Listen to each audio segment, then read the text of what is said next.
บา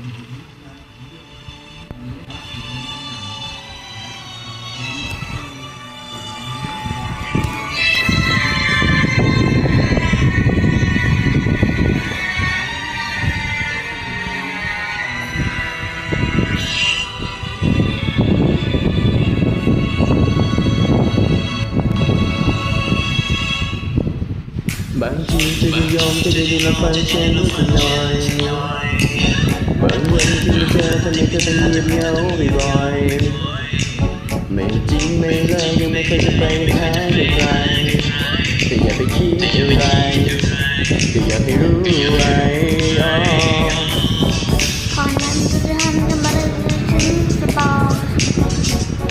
ตอนนี้จะทำมาเดินไปหายตลอดไม่ดูไม่ลาและไม่ตัดสินะจะไม่คิดอะไรจะคิดได้ไหม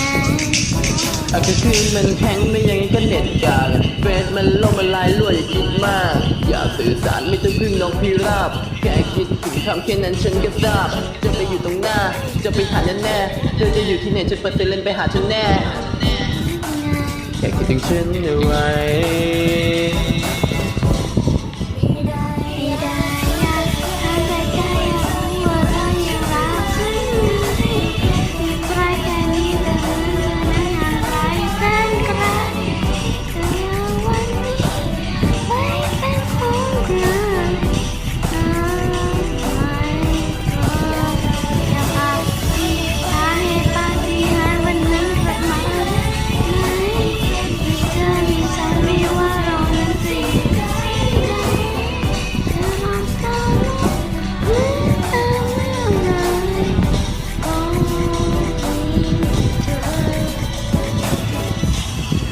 ช่วยดูแล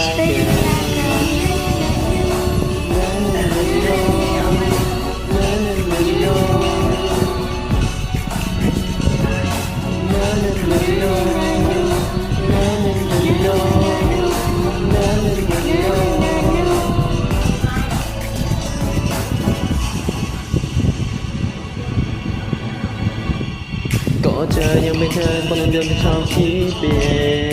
น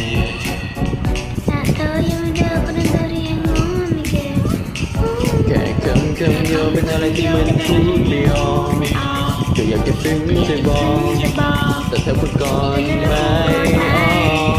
อาจจะคืนมันแข็งไม่ยังเน็ตอยากเฟซมันล่มมันลายรั่วคิดมากอยากสื่อสารไม่ต้องพึ่งนกพิราบแค่คิดถึงคำแค่นั้นฉันก็ทราบจะไปอยู่ตรงหน้าจะไปหาเธอแน่เธอจะอยู่ที่ไหนฉันเปิดเซเลนไปหาเธอแน่